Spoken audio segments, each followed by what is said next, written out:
up on what I was doing. Of course. What's up, everybody? Welcome to a brand new episode of Granny's PhD, episode 193. Yes, if you saw Daredevil, episode 4, Daredevil Born Again, episode 4, you know exactly where our minds are at right now. If you've ever been aggravated with anything or chomping at the bit for something, that's it right there. But hopefully that's not your expression while watching and listening to our show. Thanks for joining us on this Sunday evening, as always. We got a lot to get to this week. We got a season finale of Harley Quinn, season 5. We got a crazy episode of Daredevil Born Again, episode 4. And we are starting our Alan Moore-inspired run with From Hell. So, a lot of things, connective tissue and everything like that. But yep, Starship, we built this city is what we're kicking off with. There was no other way to do this right, or do justice. You had to. You had to. And now let me just do the Wilson Fisk. Yes. No, don't play anymore. No, that was perfect. No, that was... So much talent. So much talent. So much talent. Oh, boy. But yeah, we got a lot to get into. Excited to get into it. Yeah. So, Jason, what's up, dude? What's going on? You know, nothing much. You know what this song makes me think of? When I was a boy, I used to listen to the radio. Yeah, it was like all the classics were back, man. Wilson Fisk, right? It was. It really was. Oh, but no. So, good to be here on this Sunday night. I've been getting back into buying physical media since streaming is becoming a nightmare. And so I picked this up. It was a 3-for. I don't know if you've seen any of these, but Shaun of the Dead, Hot Fuzz, and At World's End. I have seen Shaun of the Dead. I actually did not. I've heard good things about the other two. I admittedly did not see the other two, though. So Shaun of the Dead's the only one I've seen, so I'm in for a treat when I watch those other two. But I did my rewatch of Shaun of the Dead a couple nights ago. Man, what a great movie that is! Like, it was really Shaun of the funny. Dead for anyone, like, because it. Did you really? Yeah, I did. I saw it in the theater, and I don't remember who the hell. Maybe it may have been Rick. I think me and Rick may have randomly went to see that. I could see that. That'd be in a Rick movie, though. Yeah, for sure. But yeah, I watched it and I was like, I think this movie is a metaphor for growing up and getting out of your 20s. Like, I didn't realize how smart it was till I rewatched it. So I'm glad I did. And anyone who's a fan, maybe thinking about a rewatch, I suggest you do it. It's a great flick. Yeah, I do need to check out the other two also. Because again, I've heard good things and stuff. But I actually had a very different movie experience this past weekend. So it's Jonathan Majors, who was in the news again last week. I don't know, Jason, if you saw it. Well, again, it was an audio tape that leaked. For those maybe unfamiliar with the name right away, he was Kang. Well, I mean, he wasn't replaced, but he played Kang in the MCU, and also was in Creed 3 and amongst other things. Super talented actor, but unfortunately, he's gotten himself into some legal issues and things like that, and it seems to be back and forth, and it's all over the place. And listen, if he somehow is innocent in all of this, I would agree and see that he can get a second chance and things and stuff like that. But that's not for me to decide. There's stuff. I know there was that tape that leaked last week of him, I guess, maybe admitting it, not admitting it, that he choked his girlfriend at the time and stuff. I don't know. It seems like we get one way of the story. Unfortunately, I have trouble believing he's innocent even before this. I know, and with the whole I want him to be. I wanted to be wrong because I genuinely was enjoying that guy's career and his rise. I thought he's super talented, but I can't. Why would she make this up and be damaged? Basically, I don't know, and it's complicated, right? I don't know what the circumstances were. If he was acting. You know what I mean? Like, I don't know. Was he acting in self-defense maybe or something? I don't know. I'm not even going to. I honestly just don't know. I'm not even going to get into that whole part. Point is, there was a movie he made called Magazine Dreams that was supposed to come out last year, and it was continuing like his rise of like stardom, like you had mentioned, and it was released this past weekend, and I went to see it on Friday. Like, it is a How was it? It's an indie movie, $8 million budget. Okay. Like, it's Wow. Okay. yeah, like there's hardly been any promotion about it, and I don't know. There's probably reasons behind that, right? But the point is, the movie needed to get. They wanted the movie out there. Like, this is like there was a lot of buzz around it before it got pushed to the side, and they found it a distributor, and it's out right now. Super limited release also, but I did see it, and I went, and I wasn't the only one. There was there was a handful of people in the theater, right? I will say I understand why it's out, because, and it's frustrating again if he did do what he did and everything like that.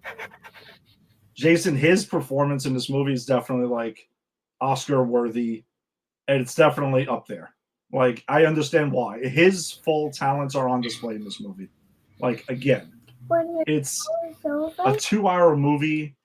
It's intense from like beginning to end. And it's wild. It's uncomfortable to watch, to be completely honest with you, also, because he's, have you seen anything about this movie, or do you know anything about it at all? No, I didn't even know it. I didn't even know it existed till just now. But now I want to see it. So the short synopsis is, he is a guy who wants to be on like the covers of magazines, like those workout magazines, Men's Health, and the Muscle Fitness and all of the other stuff. So that's his dream. And he's a bodybuilder, and he enters competitions and stuff like that. But he's got some mental stuff he's working through and everything like that on top of that. And it's a dark movie. It's a very dark movie. And things do not go well. Throughout it. It's super intense, but man, his talent is just full display on it. It was a really interesting theatrical experience to be with everyone in there. You can tell felt the same way. We were just kind of all uneasy watching it, and like, damn, this is something. I gotta see this now, because I can't remember the last time a movie made me feel that way, and I crave that for movies. I miss that about movies. Our movies now, for better or for worse, are very sanitized. This is not by any stretch. If you can, and again, I know that like box office wise, it's just for various reasons, it's not probably going to do great. I don't know how long it's going to be out before it hits streaming, but I would highly recommend, if you were interested in, if you like Jonathan Majors at all, anything like that, or at least you want to see something like that. It really is intense, and with some of the stuff that happens in it, you can't help but to think about like his real life situations in a way. Right. Not that there's nothing with him like with a woman in the movie, nothing like that. But when he's getting angry and stuff, and like there's some physicality, I couldn't help it like have it cross my mind at one point. But Interesting. Yeah, it's just I need someone else to see this movie so I can talk to them, like to have a full back and forth about it. But dude, if you get some time and you want something like that, like I think you would definitely get a lot out of this. Yeah, I think I'm gonna try to see it once I have some free time. Yeah, hopefully I can try this week. It's wild. It's a wild film. Put it that way. All right. Well, let's get to some comic book stuff then. Jonathan Majors, comic book adjacent, I guess, but I also wanted to talk about it a little bit. In the alternate universe, he's still Kang, right? I know. There's an alternate universe where he's Kang, and Kang Dynasty, the Avengers Kang Dynasty is happening, and people are going crazy as the next Thanos and yada yada. But for various reasons, it's not working out. Because the Kang part, right? We agreed that's more like on Marvel, why they maybe didn't get where it was supposed to be. But unfortunately, They mishandled him in Quantum Mania. I think that's what it comes down to. Yeah, just rolling him out as a Avengers level threat was a problem with the character, so Yeah. far. But I don't know. Well, we'll see regarding that. All right, so let's then jump into it. We got a season finale of Harley Quinn, which was season 5, episode 10, that dropped on Max last Thursday. Dropped that spoiler ticker across the bottom. So if anyone who has not seen Harley Quinn and does not want to be spoiled, then this is probably the time to tune out and tune back in when you've seen it. But Jason, what do you think? Is the landing stuck? Did it not stick? Yeah, I think they stuck the landing. I think they stuck the landing. I think it like the rest of the season, it was hit and miss. But I think ultimately they stuck the landing. And what made them stick the landing for me was hardly at the end. Just to spoil it, I'll go back and walk us through the episode. But when Superman shows up to save like the day after they have saved the day, and Harley goes about effing time, and it's like that's what made me feel it stuck the landing, because that's them acknowledging, yeah, we knew this is where it was going. Why the hell did the writers and directors make this go on for so long? Because you knew as soon as they got into that escape pod, Superman was showing up to help them. Oh, absolutely, because there was no way out. What is Harley Quinn or Poison Ivy or her mother going to do in that situation? Like, there was nothing. It was obviously just waiting for Superman to get there. Yeah. And when she goes about effing time, it's like, yeah, that's what I was thinking. Well, I was thinking, why was it trying to go? So for that alone, I'll say it stuck the landing. But I mean, this was a good episode. It picks up with them in glass, still encased in glass. Lex and Lena are about to, hatch their master plan. And then the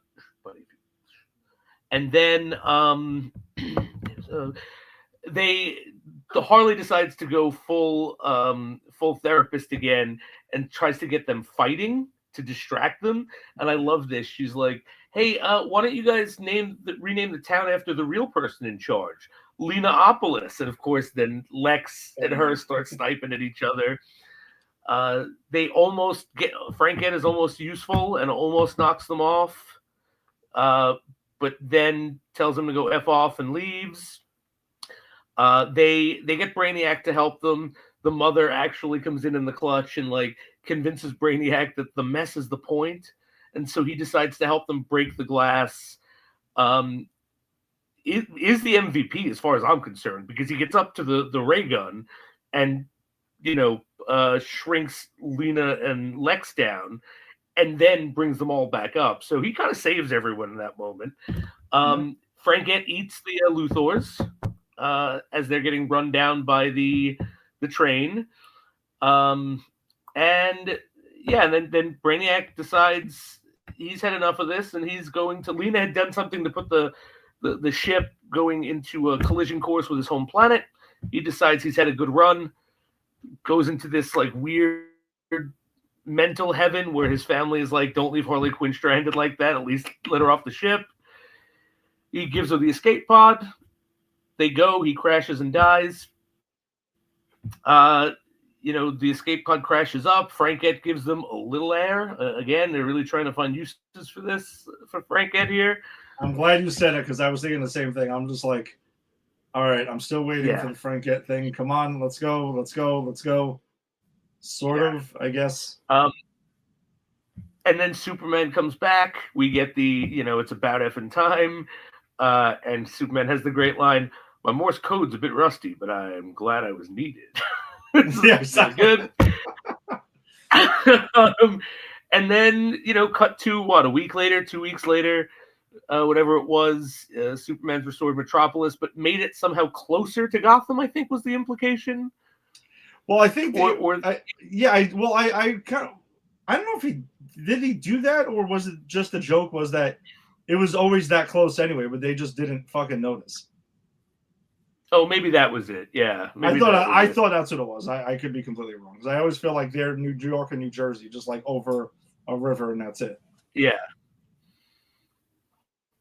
But Yeah, that makes more sense. But and so that's pretty much the end of the episode. And then you do get a shot of Lex and Lena still living in the stomach, Frankette's stomach. So yeah. we know that they're still around. And yeah, I thought it was.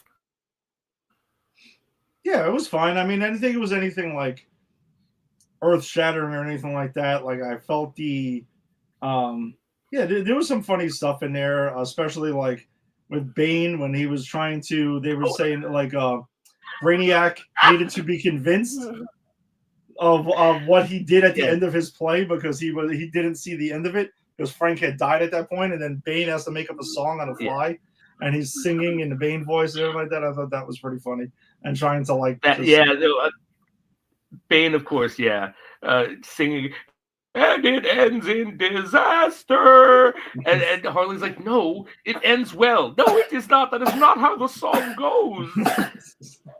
and of course Bane's got to stick to his moral code and everything like that, and doesn't want to lie about it, and yeah, he just rolls with it.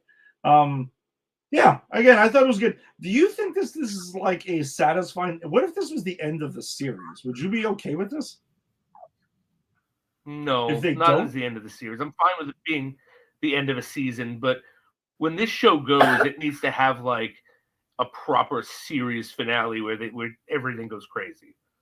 Yeah, yeah. I did get the feeling though. My guess is because I haven't seen anything about an official season 6 renewal. I think we're getting. I just have this feeling that it's one more season and the next season is going to be the last. And honestly, I'm okay with that. Yeah, I don't know what it was. It's just not. I didn't dislike the season. I just kind of felt like that. I don't know what else more there is to do with Yeah, this show and I these feel the characters at same. this point. Right? Okay, so it wasn't just me. I I like thought it was me. I like no, I like the season fine enough, but I just feel it's running out of steam.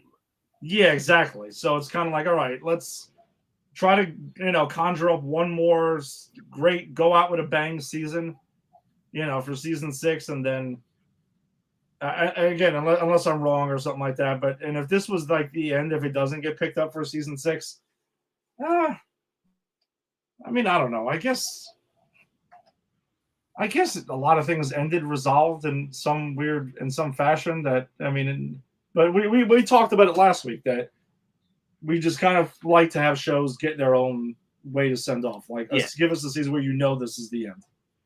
right. Yeah, that's always a preference. Yeah. So, all right. Anything else on the season as a whole or anything before we move on from Harley No, Quinn? no, I think we've said what we need to say. Like it was a fine season, hit or miss. Probably the weakest of what we've got of the 5 seasons, but by no means bad. Mm-hmm. Yeah, I agree. All right. So then let's flip it on over to the MCU then with Daredevil Born Again Season 1, Episode 4. That spoiler ticker across the bottom as well.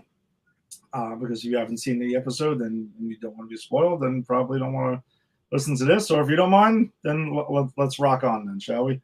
Wow. This episode was bonkers. This might be the best episode of the season that we've gotten. I mean, they've all 4 have been awesome, and it's kind of hard to pick one, but this episode there is a lot to unravel here, and it's not like overly complicated though.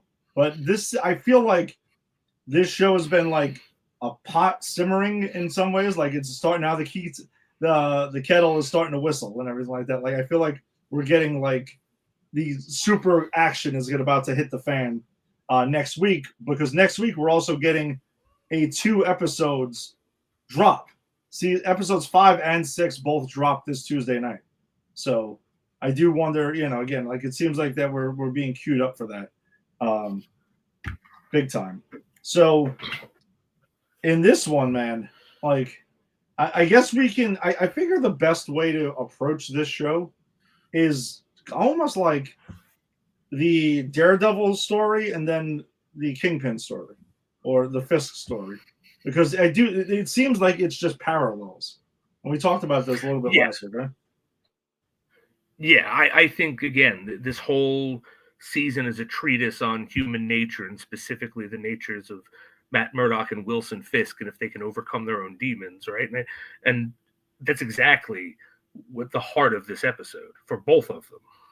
Yeah, especially the end where we leave off. Like I think it perfectly Yeah. lines up God damn it. to where this ends. So the episode opens with Hector's niece Angela, who shows up. She's looking, she has a chat with Matt, and she's like, "Listen, like my uncle's dead.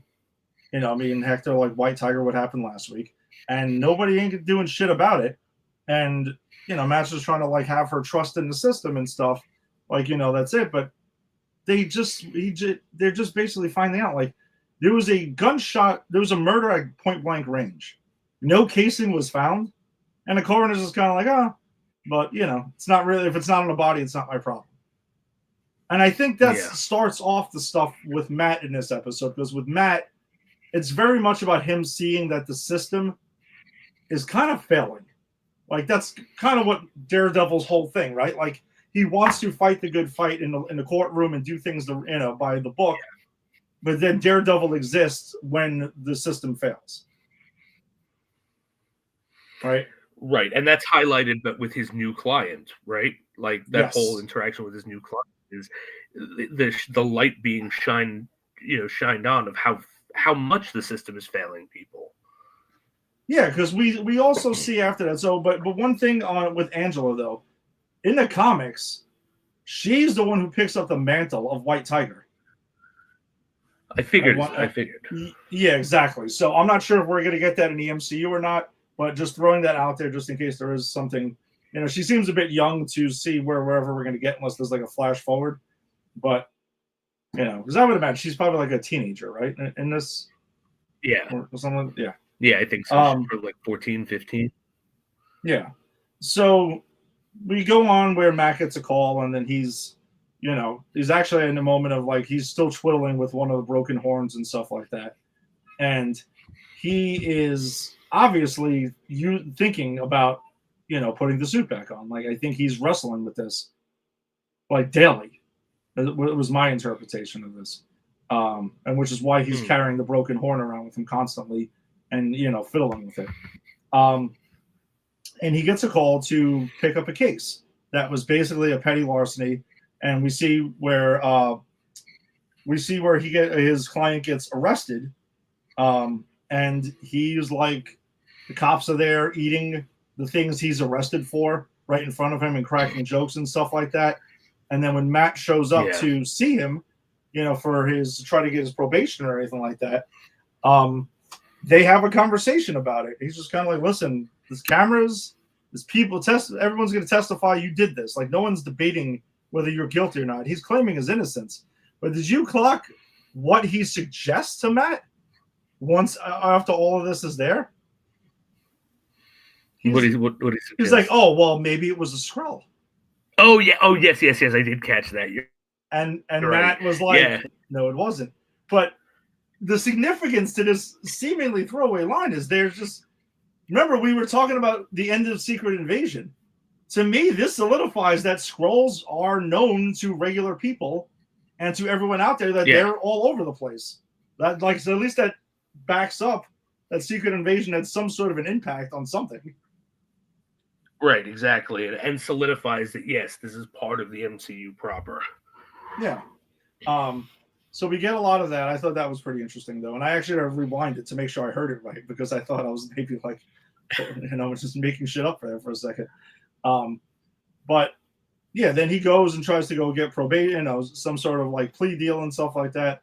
And it turns out like the conversation goes like they're willing to spend like 5 times more to have me locked up over some bullshit instead of feeding me and helping me. Like the guy, he has a sheet of things where the guy's having like a tough time. He's like, hey, listen, you need to help people more.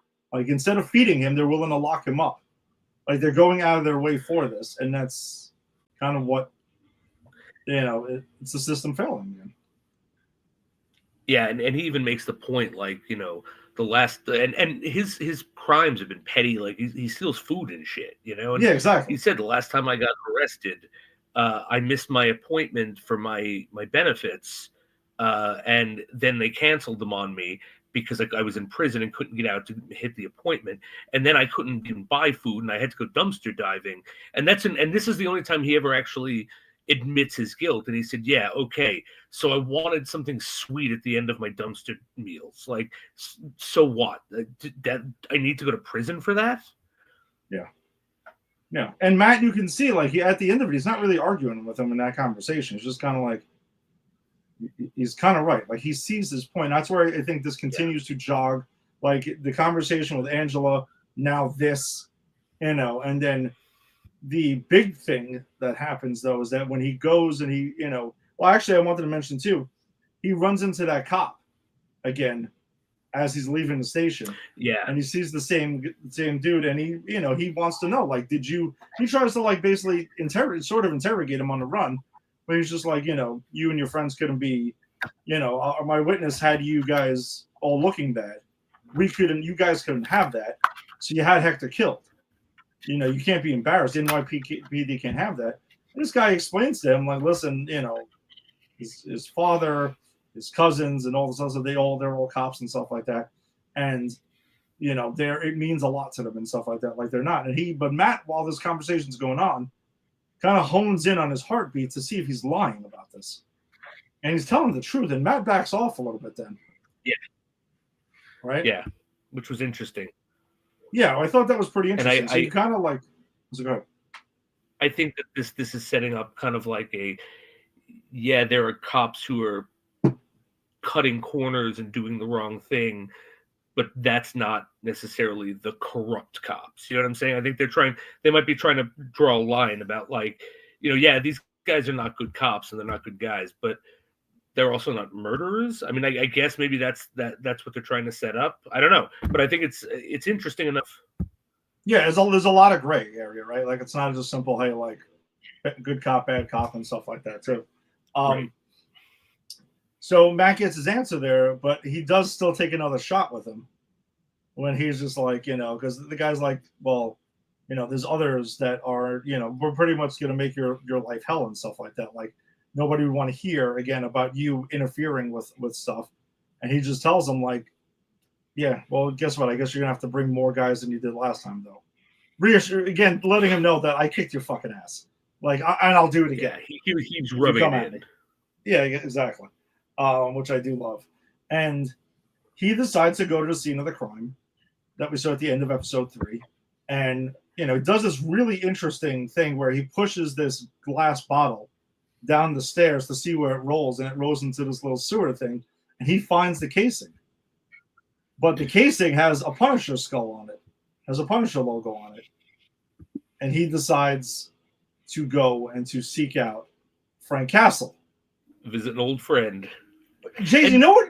Go ahead. They're really talking like old friends here. Like, they're really like it was astounding because, like, I haven't seen them interact in years, right? But this is like, the Punisher's giving Daredevil some serious fucking character insight, and Matt is like, hey, it's just Matt. Come on, just here to talk. Like, I don't know, man. It seems like they could be in a buddy cop show themselves.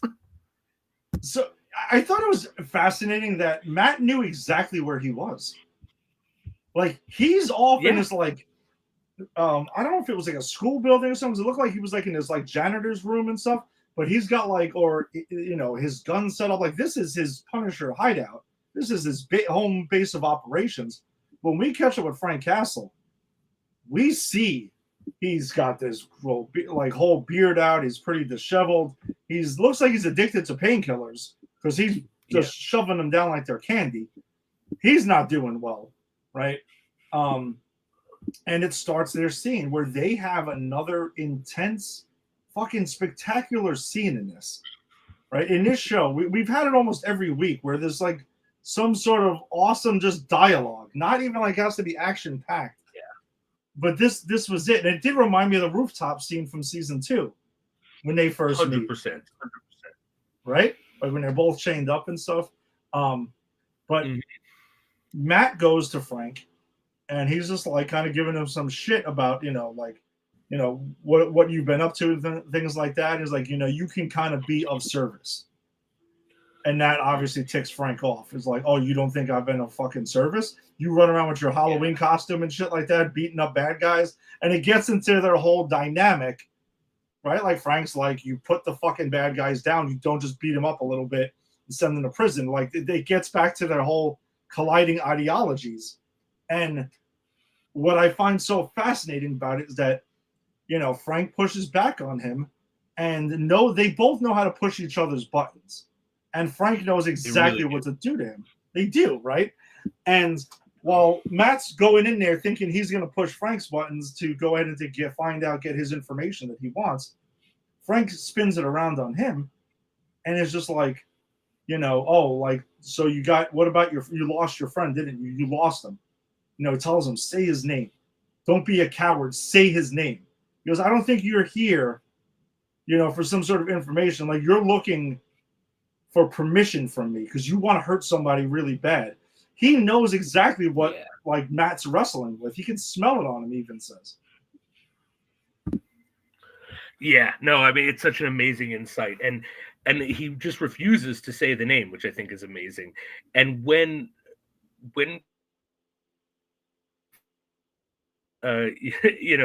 Foggy, it like cuts Matt. It's almost like he punched him in that moment, and he breaks down. Then that's when he says, Foggy was the best of us. He was the best person I ever knew.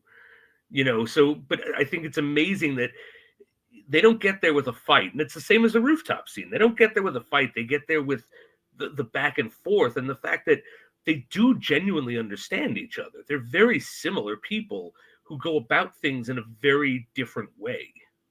Yeah, and you're right. After he mentions the name and gets him to say it, and then Frank though spins that around, and he also tells him, like, you hear him, don't you? Like, I hear my son telling me, go get him, Daddy, when I do what I do, which I thought was nuts. Not saying it like that, but like that was something that he was like, that was heavy, man. Yeah, I agree. That was super heavy, but it rings true, right? Like now they both understand. They've both lost someone like like Matt loses his brother, and Punisher loses his son. But you're right. It's just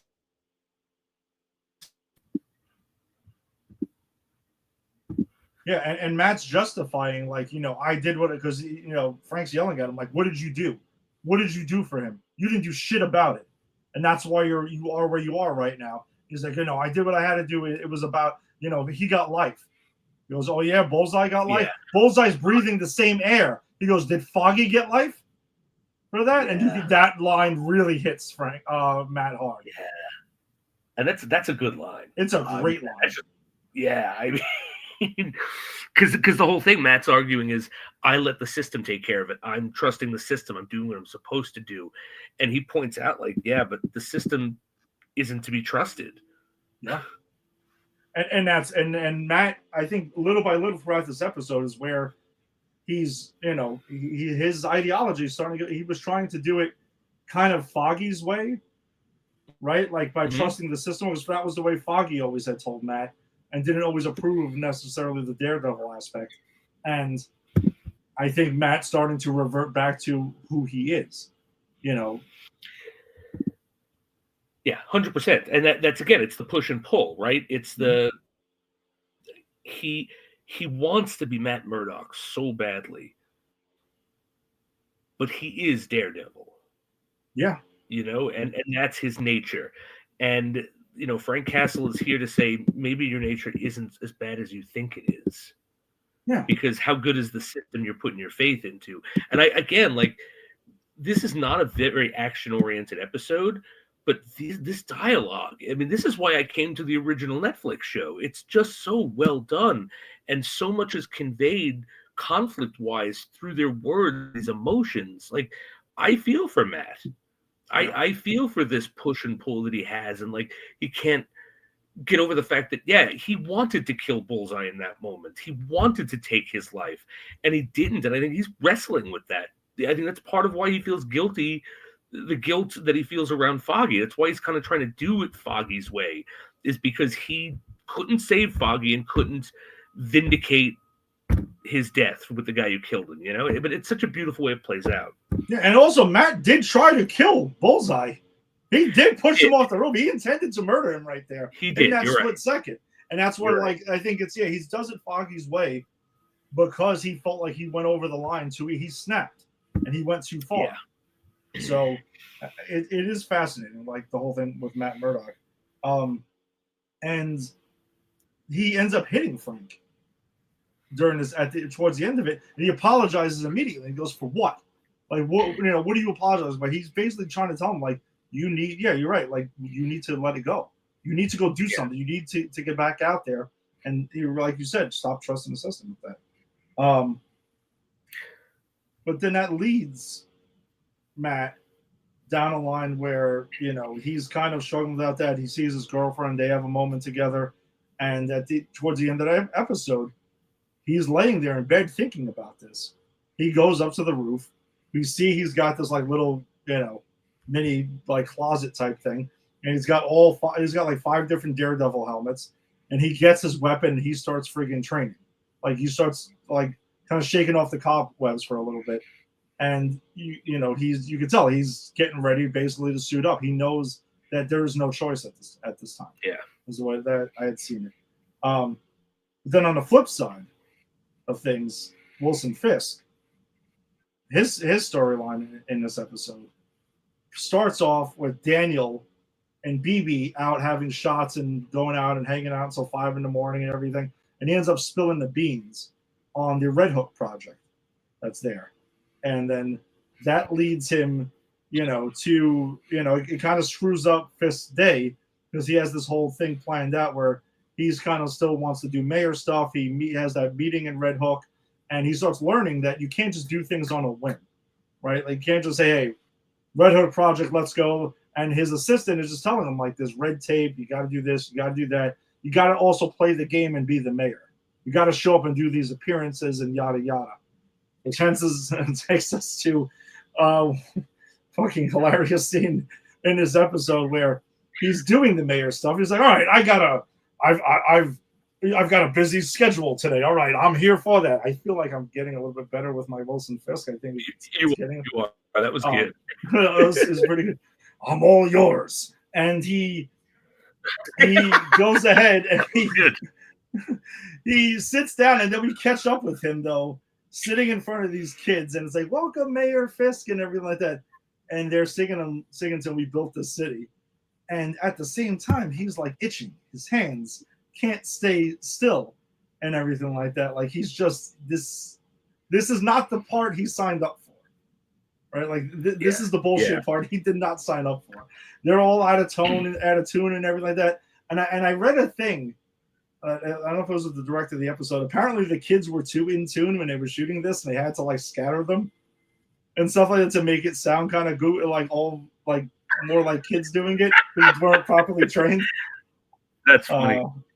Yeah, I thought that was funny. But at the same time, they find out that like. Did you catch what holiday it was? But it's Latvian Heritage Day. But it was Latvian Heritage Day. Yeah, but I don't think it was like it wasn't I don't think it was the Doom reference though that some were trying to make it out to be. Like, I mean, I don't think it is anything. Oh, I guess. It's close. It's close. No, there were people who were doing the thing and pointing, and I kind of was hoping that was the case.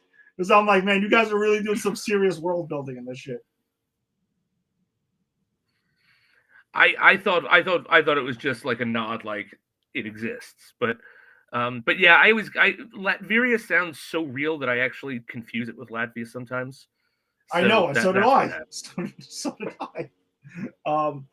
But yeah, during that, like, he has to go to another thing, and he gets pushed there, and he just finds out in between meetings that there was a leak, that he's being called a union buster and everything like that because of what Daniel said. Yeah, so he's furious, And of course, what does he do? He goes there and they're singing, "We built this city," in another fucking in a language, and he's just losing his shit. It was He's like, fucking chef's kiss perfect. Like the first time around was funny enough, but but I'm not even thinking what the Latvian Heritage Festival is going to look like because there's all this business with his intern who fucked up and all of that, and then he gets there and it's just the same song in another language. I was like, oh my god, that is hell. That is perfect. But then we see he's losing his shit. He's got this all hands meeting. He wants to know who fucked up and everything like that. There's no leaks in my administration and everything like that. And Daniel comes forward immediately. He's like, "It was me. I messed up." Tells everyone to get the fuck out of the room. Yep. And except for him and his the assistant steps up. Is like, "Hey, I was the one who hired him. He's my fault." And you can tell Fisk is about to blow a gasket. Oh yeah. And but Daniel shows some serious fucking cojones here when he jumps up and is like, "Listen, it was me. I get it. I can't say I'm sorry." He comes fully clean. Like he's not. Takes responsibility completely. He even says, "I understand you're going to fire me, and I want you to know that I will still support you. I do support you. I think you're doing a great job. And in any way I can, even though you're going to fire me and I deserve it, I will support you because you are right. I fucked up."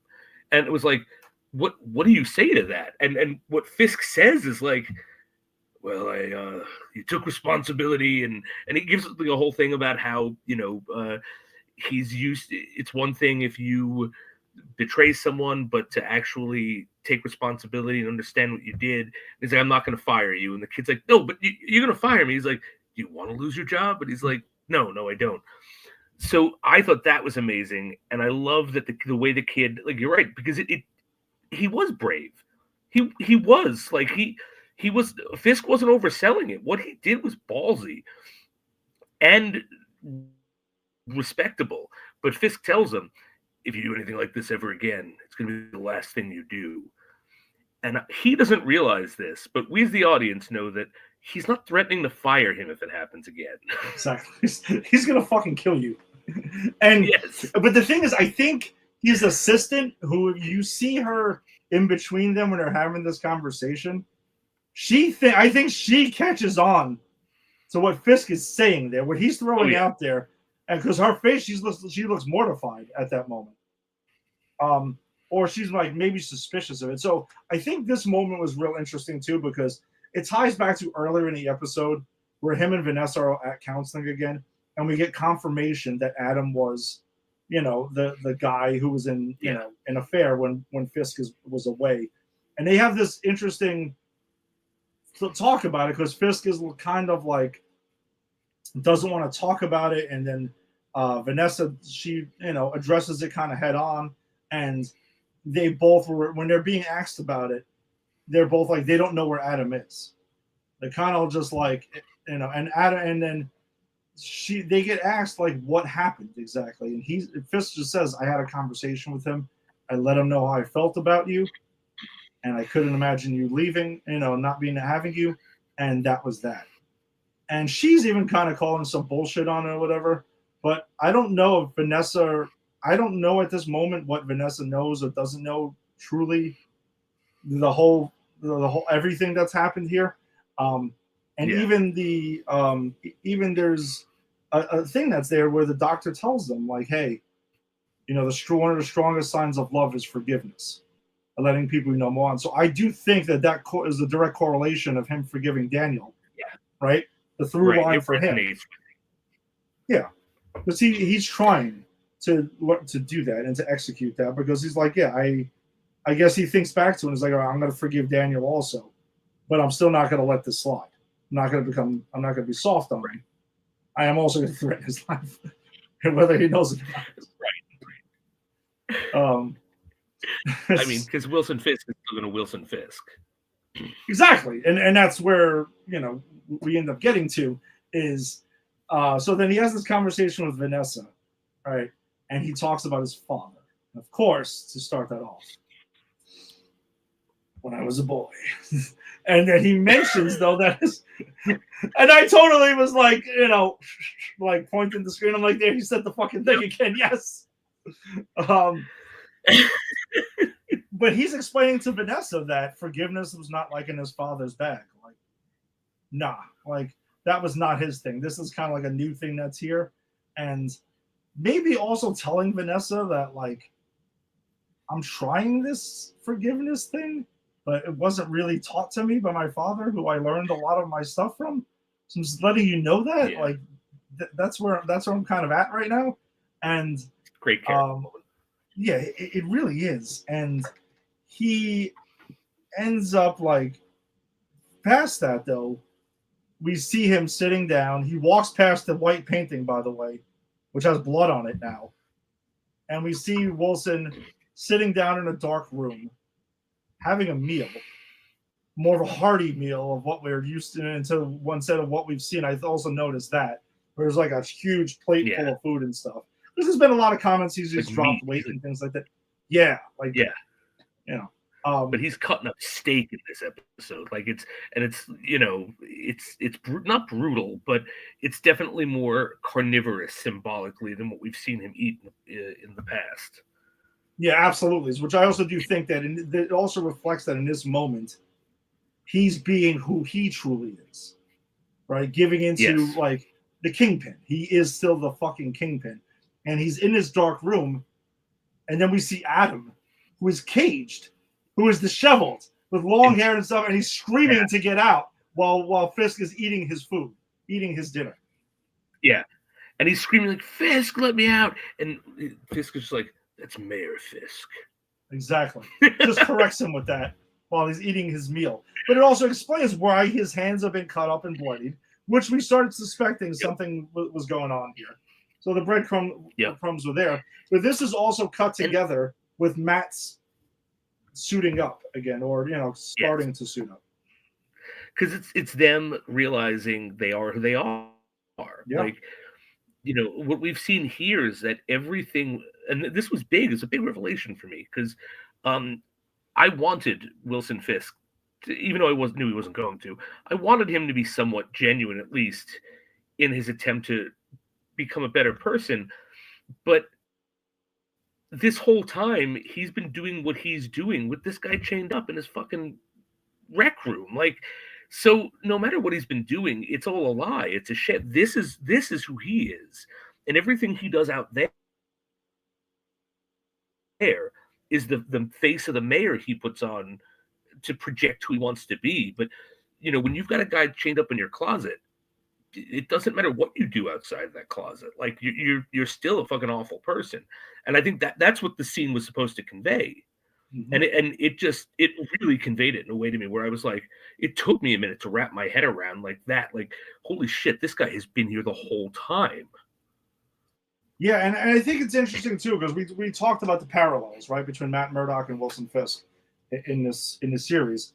And Matt is genuinely him trying to turn over a new leaf, whether it be, whether you want to go with the Frank Castle belief or not, of like being maybe misguided or not. But he genuinely stopped being Daredevil, and he's been trying to do it in the courts. And he feels genuinely guilty when he acts violence, like when with the cops were beating him down, and he protected himself, and he snapped right there, right?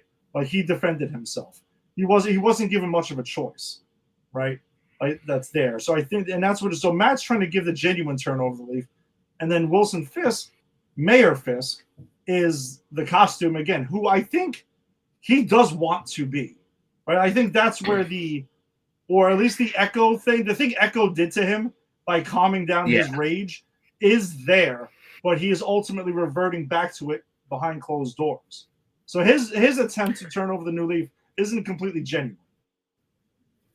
Yes. And I think you're right. It's who he wants to be, but he's not. And no matter how many smiles he puts on and how many times he sits and listens to God knows how many versions of "We Built This City" done terribly, it's never going to be him. And I think that's also what Matt is realizing, though, right? Like, Matt is Daredevil. He is this. He's got this violence in him, And I think the biggest difference is, Matt harnesses his violence to help people. Fisk doesn't. Even when Fisk is Yeah. trying to be the person he wants to be, what he does is always for him. And Matt is much more selfless. Like, he doesn't beat people up for fun or for revenge. He does it for protection, to help people. Same reason he does his lawyering. Mm-hmm. So it's like, it comes down to who these people are as individuals, right? Like, good versus evil. But sometimes when you're good, you have to let that evil side of you take over, because that evil side is still bound by the good principles. And conversely, when you're evil, even if you let the good side come out and do its thing, it's still bound by the evil principles that guide you. So the devil and the angel are just parroting back to you your own morality. And so I think that is what this is like. Again, this is a philosophical treatise on, what is morality and what is a soul or whatever like that. It's really amazing stuff. Yeah, it's doing some really, like I said, like some deep shit here. I mean, and then at the same time too, we get there's a scene earlier in the episode, in the very beginning, and at the end. So it's kind of somewhat bookended by the introduction, the proper introduction of Muse, who's a Daredevil villain who is obviously going to be front and center, I believe. Like, we're going to see a lot more of him in next week on Tuesday. Jason, I know you had stepped away, but we are getting a 2-episode week. 5 and 6 both come out on Tuesday. Okay, all right, that's good to know. That's good. Yeah. That means I have to adjust my watching. So, well, we don't have any other shows. This is the show now, so we'll get 2 of them. So that's right. Yeah, this, okay. Yeah. All right, that worked out well. That worked out well. No, so, but this isn't it's not the end coming up, right? We still have more. No, there's 9 of them. There's 9 of them. Okay. No, thank God it's not. No, I couldn't. This show cannot be ending right now. We're really getting crazy now. We got too much to do. Too much to go through. Much to do.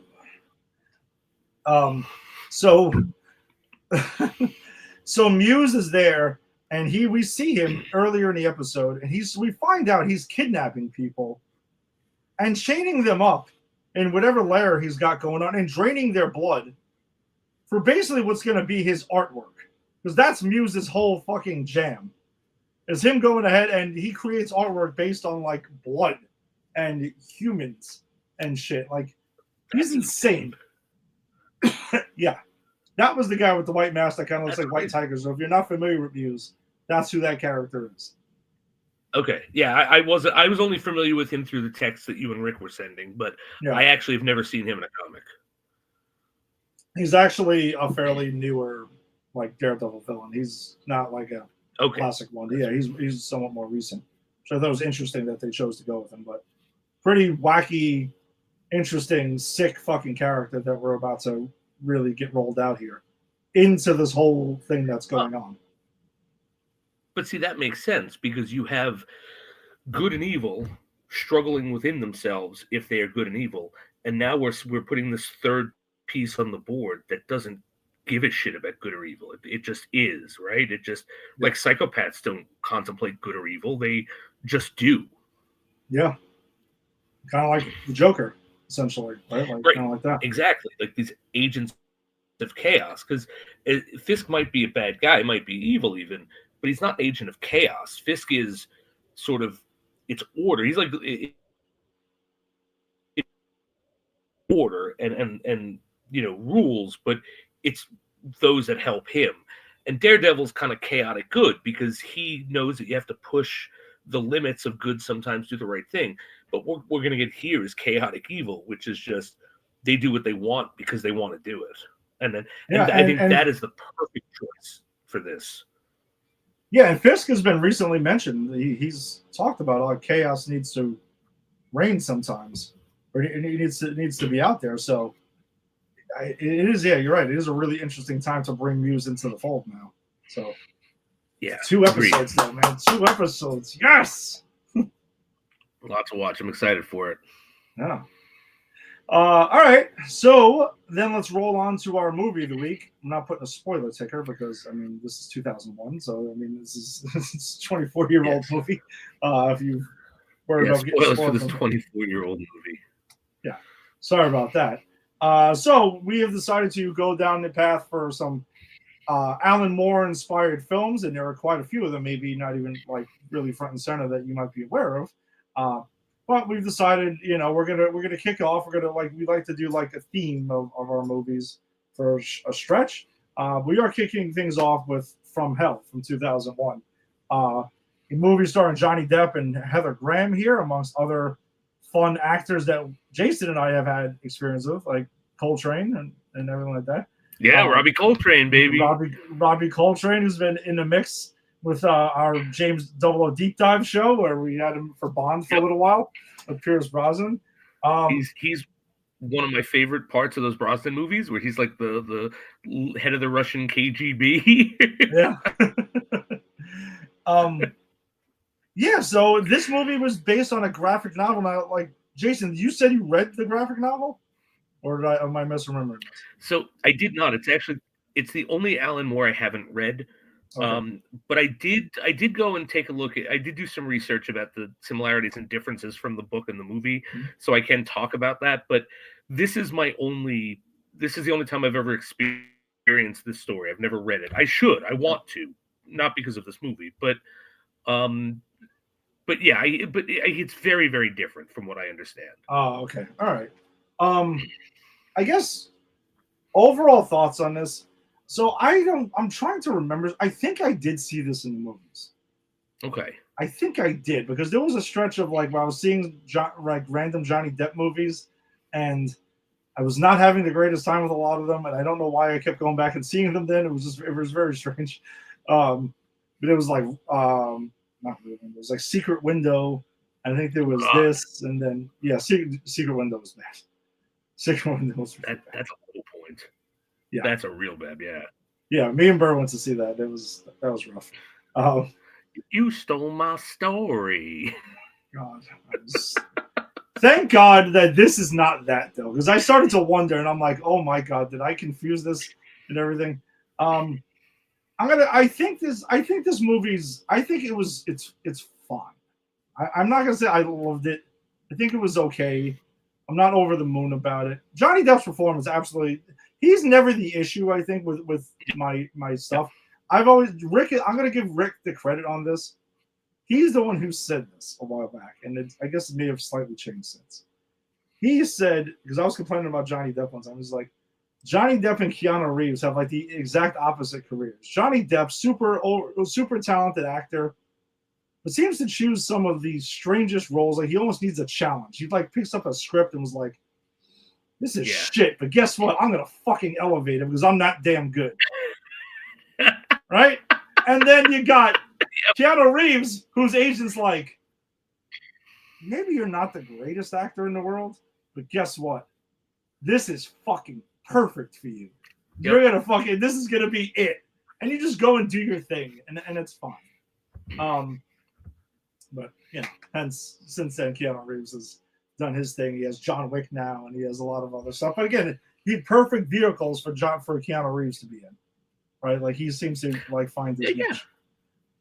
Absolutely, I love Keanu. And look, I love him as Constantine. Yeah, I will defend him in that movie to the end of the fucking day, my days. I love him in that movie. I can't wait to get to that. We definitely we've got some stuff there to get to because we've never touched that movie yet. I know. I used to do a podcast called Movies on Trial, and we did that movie, and I defended that movie. I defended the shit out of it. I was like, this is an awesome movie. I defy anyone to argue against me, and I won. Nice. And they still didn't officially say no to that potential sequel. Like Keanu Reeves is pushing hardcore for James Gunn to give him the green light to do the sequel.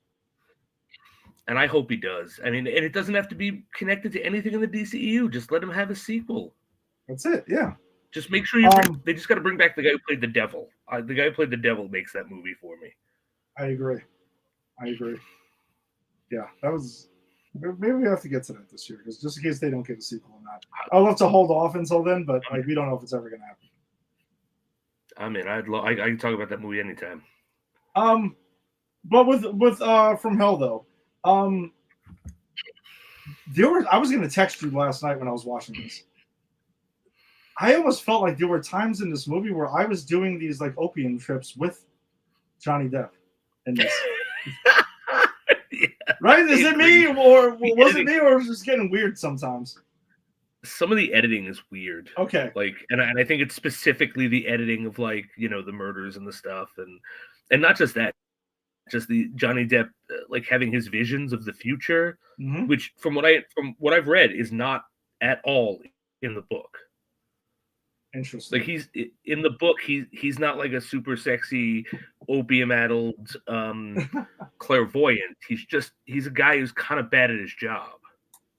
Oh wow! But he's like really trying to make this work. And according to ChatGPT, because I asked it to sort of break down the differences and similarities for me, the love story was not in the book. Mm-hmm. The whole opium thing might have been, but not the psychic stuff. And it actually described the book more as historical fiction, and I'm quoting here, a meditation on human violence. And apparently, like, it explores the different tiers of Victorian society through the lens of the investigation. So it sounds like something I would actually love, and I'm actually going to read it at this point. Okay. But I think you really have to have a good script in the right hands to do something like that, and B, you have to not put the Hollywood tropes in there, because I think the thing that worked least for me was that weird romance between Heather Graham and Johnny Depp, because it felt forced.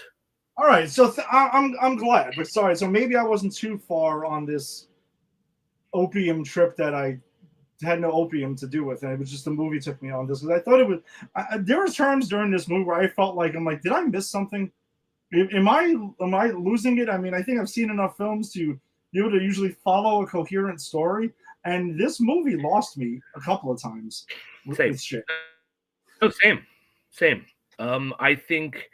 All right, so before I get into how I think this movie should have been handled, let me tell my story with this movie first, because I actually do have a story with this movie. Nice. Go. So, when I was in college, I met my very first long-term girlfriend, and which Ed knew. Ed didn't introduce us. I met her in college, and I knew Ed from high school, but they were neighbors. And I had no idea of this when I met her, and we wound up going to see this movie on our first date. And I remember, because part of the thing we talked about was both being big Johnny Depp fans, because I was a big Johnny Depp fan back in the day. I'm still a fan of his work around this time, though I think recently he's, kind of wearing out his welcome for me. But, we'll get into that when we talk about him in this movie. But yeah, so this movie will always be etched in my memory as the first date I had with the first long-term girlfriend I had in college. Nice. So this will always stick to you. This movie will always have like a place. Yeah, and I got to admit, I didn't really like it then when I saw it. And I kind of feel the same way now. I'm kind of with you. I don't like it, but I don't dislike it. It was fine. The performances were fun. I think it looked good. Yeah. I enjoyed. There was some and this is just for me, because I'm the guy who took 2 sections of Victorian literature in college, because I love Victorian literature. I love if I go back in time, if I was a time traveler, Victorian England would be my second stop. First would be the 20s, 30s. Yes, 20s. No, 20s. Okay. Yeah, 20s. The 20s, so I can have a drink with F. Scott Fitzgerald and try to sleep with his wife. Well done. Thank you. But yeah, so I watched. The one thing I did like about this movie was there are some historical bits, and this has got to be from the book, because, as I said, it was a historical exploration. But did you catch when all the people were sleeping and they were just on this bench and they were roped in, and then the guy comes and wakes them up by just taking the rope off and they all fall over? Yeah, what the fuck was that So, about? all right. So historically speaking, if you did not have money to rent a bed, you could go to these places that would, for like, a pence or a shilling or whatever, would let you sleep on this rope on a bench next to people for like 6 hours. Wow. Like that, historically people did this. So like bits like that I really liked, Okay. like of what the society was like. But I think this movie is too long. I think it's 2 hours and you feel those 2 hours. Like it's not paced very well.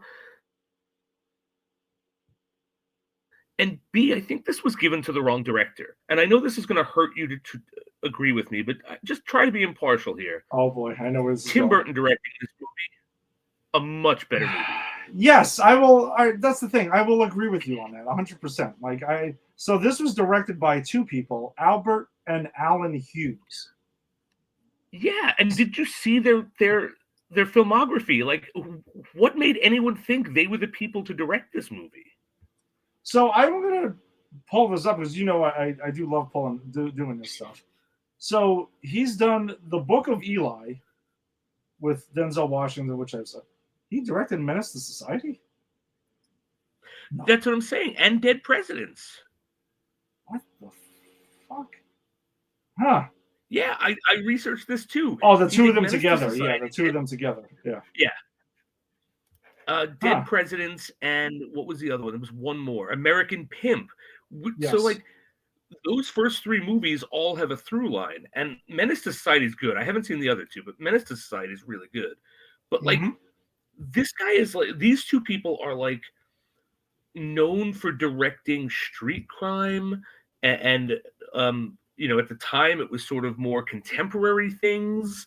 Like Menace to Society was about the 90s, Dead Presidents was about the 90s. Who thought it would be a good idea to have them adapt From Hell, a romp through Victorian England? I don't know. I'm assuming they must have pitched it well or something, because maybe they were trying to like get out of like doing the same stuff over and over, right? Or similar stuff. Maybe they were trying to branch out. I can't knock them for that. I knock the people who I knock the producers, or I knock the people who hired them, because they are good movie makers, right? I've never seen Dead Presidents, but Book of Eli is actually a really good movie. And it's shot very well. And it's more post-apocalyptic, but it's kind of dealing with current themes when it's making. And Menace to Society, I remember being excellent. So it's like, I'm not shitting on them. I'm just saying, like imagine I want to make, all right, guys, I'm going to make the next Titanic. I'm going to make a historical movie love story that's an epic, and it goes 3 hours and it tugs at your heartstrings, and it's something the whole family can get behind. But Tarantino's going to direct it. Yeah, like completely out of fucking left field. Right, and that's what this kind of feels like to me. I'm not shitting on the directors. I think they're very talented with the movies I've seen them do. And this isn't poorly directed. I just don't think it's well directed because it's of the material. Like, I don't think their style lends to this material well. Yeah, like, I agree that the movie, like, looks good. It doesn't look poorly done, but yeah, there's some weird... Yeah, there's some weird editing choices, and I do think like whoever's idea was to like make him make Johnny Depp's character clairvoyant and everything. And I'm glad you pointed out the random love story with Mary Kelly, with Hologram's Mary Kelly, because I really thought I missed something here. I'm like, they just had that weird scene in the alley with the going to kiss, not kiss. Maybe I'm not going to kiss. Like this person, she's going to kiss him, but. Like, or he's gonna kiss her, and wait, but you think I'm just a whore and everything like that, and because she plays a prostitute in the film, and then they kiss afterwards, and then I don't know what the hell was even that scene. Really confused the shit out of me because I didn't know what the hell was going on here. Yeah. And then they are over the top in love, and then at the end of the movie, like because she like got away and like kind of like faked her own death or whatever, like so she could be happy, he overdosed and killed himself. Is that what happened? Or Yeah, did I? the whole thing was she wants him to join her, Yeah. and he knows because the end of this movie, you find out it's a secret society that was behind everything, Hmm. and I don't know if that's the same thing in the book, but it felt like a cop out in the movie. But anyway, the secret society's behind it, and they know that if she's alive, she's a witness. So even though they've neutralized the guy who was the actual Ripper, that they would want her dead if they knew she was alive. And so he tells Robbie Coltrane, like, I can never go to her because they're always watching me. And if I go there, they'll hunt her down and kill her, which kind of seems convoluted. Like, yeah, you could fake your own death. You could find ways out. And then he winds up overdosing because he's miserable, and she winds up getting a good life. And I guess it's supposed to be seen as like a sacrifice that he makes, but it doesn't have the emotional resonance of it for that. So it just kind of felt like pointless. It seemed extremely pointless. And the end of this was like it's. I felt this movie was like very anticlimactic at the end too. Like just I don't know. I thought there was gonna be some sort of like going into this and like I think this movie starts off really fucking slow to be honest with you. Like, and so once the investigation starts is when I started getting like genuinely really like interested in it, and it had me then. I'm Same. like, all right, we got a slow start. Like first 20 minutes, half an hour, we're kind of. And then once like Johnny Depp starts investigating the murders, they're like trying to like track down Jack the Ripper. I'm like, oh, all right, here we go. I'm like, I even remember like sitting in my chair, like, all right, now I'm kind of engaged. And then it was just like the weird opium stuff keeps happening over and over. The murders are there. I'm like, oh, that's gruesome. And then the secret society stuff I thought was like, what happened here? And I don't know. I didn't like that at all. Like I just thought you just kind of like made this. I felt like they and I am kind of interested to know the source material now because I feel like this movie, based on what you're saying too, seems like it overcomplicated things. But it really didn't need to be like he's clairvoyant, this is a secret society, yada yada. How about he's tracking down Jack the Ripper, who's fucking offing people, this strain of people for whatever reason it is, and that's it. But not like the secret society thing. That's kind of what I thought I was Right. getting. Yeah, no, I agree, and it's again an overcomplication because even when you find out who Jack the Ripper is, it's almost like, and it's Ian So, Holm. I yeah. love that Ian Holm's in this. I think he's doing a great job. Um, Yes. but you know, but when you find out it's him, it's like, well, who cares? You like every other scene is Johnny Depp's character meeting with either Ian Holm or the head of the police, both of which are in the secret society. And I don't even think it's like very secretive. Like, I mean, again, I had seen this movie before, but so maybe that's why it was. I was like, yeah, they're together. But but there are these moments where like the police commissioner's like, you got to scrub this off the wall because the Jews will be pissed, and Yeah. uh, How was the that? and Johnny Depp's like, but it's spelled incorrectly. It's clearly not talking about the Jews who live here. This is a Yeah. message, and like clearly he's like, all right, you're fired. Clean this up, and it's like, all right, so he's corrupt. Like, but he has so many meetings with these people that when it's finally revealed that it's Ian Holm, I'm like, wow, No it's one of shit. the fucking old white guys I've been seeing. I figured it was him or the inspector. It was one of them. Yeah, it wasn't really like to the audience. It wasn't really like that big of a shock. Like you kind of narrowed it down fairly quickly. So the mystery part of this movie doesn't really play out like too much for a mystery. I don't know. Oh damn, I messed up, dude. I meant to. I was gonna bring up grapes. And I was gonna offer you grapes. Yeah. That you know what? I would have taken them, and then you could have killed me. Because that was a through line through You this. know I was what? gonna just have you the grapes. I would have been the one who wasn't offered the grapes, but was offered the drink. That would have been how I was gotten. Yeah, that's true. Because Now, there's that one, and this is the other thing. I don't even mind this this plot line, but it just goes to nowhere, and it seems meaningless. But like you've got the different prostitutes were being killed for the different reason, the same reason, but one of them is like a lesbian who takes advantage of women and is kind of a predator herself Yeah, and is an right. alcoholic, and that's how she gets gotten. Like she leaves, and they're like, "You want a drink?" And she's like, "Oh fuck yeah!" Like, but like what was I supposed to get out of that? What was I supposed to feel about that character? Because I didn't like her. No, she was an She was a asshole. predator. Yeah. I don't know. And the grape thing I thought was funny, because I actually, Angie and I have grapes in the house a lot. Like, that's Oh, why I thought it nice. was funny. No, I like green grapes a lot, and she likes like red grapes.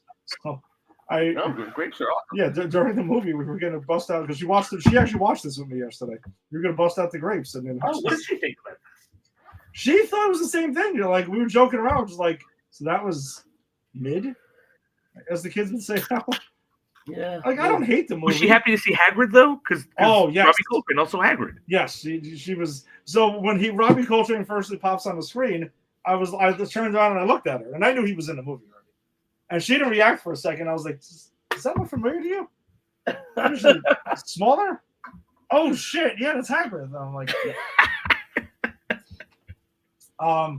And I had mentioned that Ian Holm was in Alien, and also Yeah. CGI recreated in Alien Romulus that came out. Oh, are they recreating him in that? Well, I mean, as the android that's there, and there was a whole thing Oh, about it, like should they have not they, but I think they got permission. I don't know. It became a whole thing. But okay. I I mean, still really I still want to see Alien Romulus, but I'm very much against like bringing back the dead through CGI.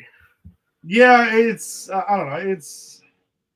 The other thing is with that move. Before I don't want to veer off on that too much, but like it was just I admit it was a little unnecessary. Like you didn't really need to do that. You could have just had some other android do what he does in this movie. Yeah.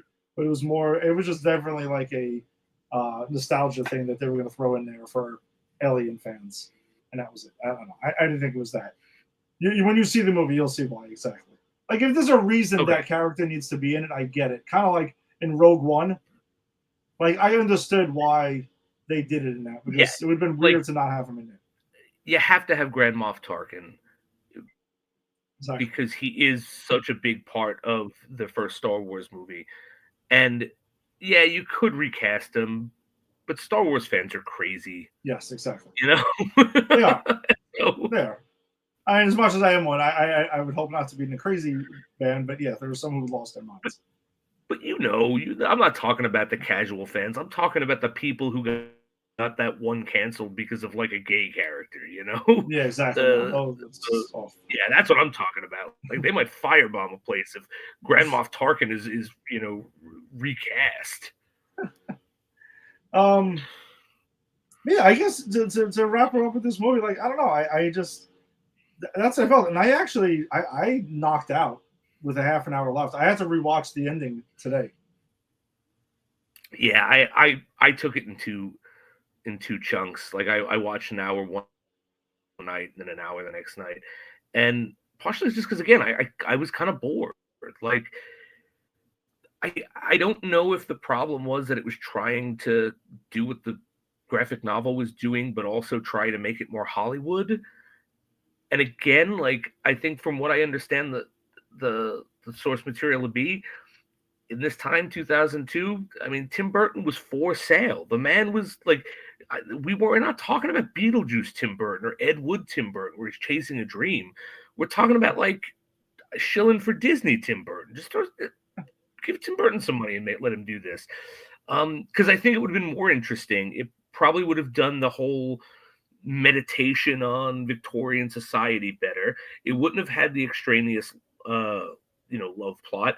And if it was 2 hours, it would have been at least interesting to watch.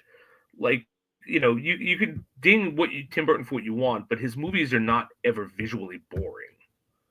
No, I agree with you. No, that's I've never said his movies. I've never say that about any of his movies. That he was that they're visually boring. They usually at least look right there. Even the worst of them, even like Dark Shadows, which I think is terrible, and Planet of the Apes, which is probably the worst movie he made. They're still interesting to look at, and there's interesting stuff there. It just doesn't resonate with me. Whereas this just felt bland. This felt like it wanted to be directed by Tim Burton, but it wasn't. I was just looking up his filmography and stuff. Some of this is wrong. I was like, there's no way he directed some of these movies. Like what? Like he didn't direct. They have him as well right away. It jumps off the screen. I mean, he's Batman Forever. Google, get your shit straight. He was a producer on Batman. Oh no, he was. Yeah. Now Superman Lives on here. It never got made. What are you talking about? That's ridiculous. Yeah, all right, that's enough. Goodbye, Google. Yeah, I do agree with you though. It would have been in much better hands. Yeah, I think so. Just because of it's his sensibility, and I'm also surprised that this was the first Alan Moore book that they tried to adapt. Like I for whatever reason thought V for Vendetta was the first one. And maybe because that's the one I saw in the theater. And I'll be honest, when I saw this, I didn't even know this was Alan Moore. I had no fucking idea this had anything to do with Alan Moore. I was there for Johnny Depp and the fact that I was on this date. Yeah. So I always assumed V for Vendetta was his first movie. But it might not even be his second, right? Like, what are we looking at next week? We're looking at, like, League of Extraordinary Gentlemen, right? Yes, which was... that was 2003. So and this movie was 2001. Okay. Which, by the way, I didn't realize. No, that's nothing. Listen, Google, you really got to get your shit together, man. I don't think you guys know what the hell you're talking about with a lot of this stuff. So, really just popping up random shit. Yeah, League of Extraordinary Gentlemen is next. And then I think it was V for Vendetta. And then V for Vendetta. And the thing is, too, watching this felt like I was watching kind of like a proto League of Extraordinary Gentlemen with like the exploration of Victorian England. It was kind of like a League of Extraordinary Gentlemen without any characters I knew, because I don't know how much you know about that book. I mean, not the movie, but the book. Like Alan Quartermain in the book is an opium addict. Oh, okay. And that's one when we watch it next week, I can talk because I've read both of those, the main books. And Alan Quartermain isn't even the head of the league. It's actually Mina Harker. So, so the whole opium thing I saw playing here. So I'm kind of curious now, like knowing that didn't exist in this. Was that something that they were like, hey, that worked in one of his other movies, in League of Extraordinary Gentlemen, the book, just throw it in here.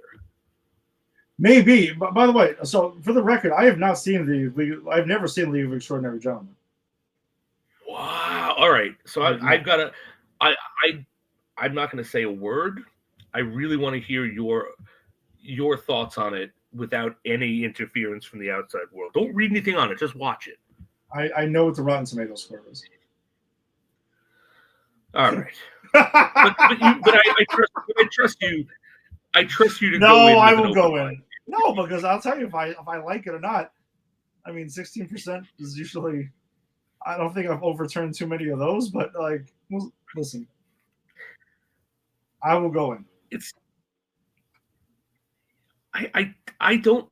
I mean, we'll get to it next week. I don't think it's his best adaptation. I personally don't think it's as bad as people say. And that's maybe fair. It's because Sean Connery is there. That's true. That does help me. Where it'll help me get over it. All right. Anything on from Hell though before we wrap up? I mean, I just think it's okay. I just don't think it's. I don't think it's the worst thing I've ever seen. I don't hate the movie. Yeah. Would I watch it again? Probably not. But it's okay. And I don't know if that's like the worst. That's the real damning thing on it.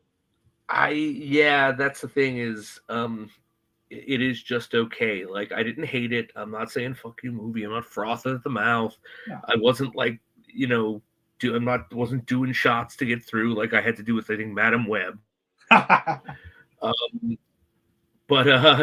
it's fine. I mean, should you see the movie? I don't know. If you're a Johnny Depp completionist, sure. He is actually rather good in this. Heather Graham's rather. The performances are good. Yeah. So I'd say like if you like the actors in it, and you have an affinity for Victorian England, and you've already seen like Sweeney Todd and League of Extraordinary Gentlemen and other movies of a similar feeling that are in Victorian England, and you still haven't scratched that itch, sure, put it on. Will I ever watch this movie?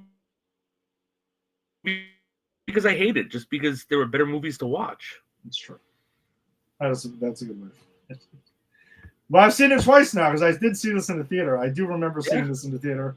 Again, it didn't leave much of a lasting impression on me, which is why I wasn't sure and if I saw it or not.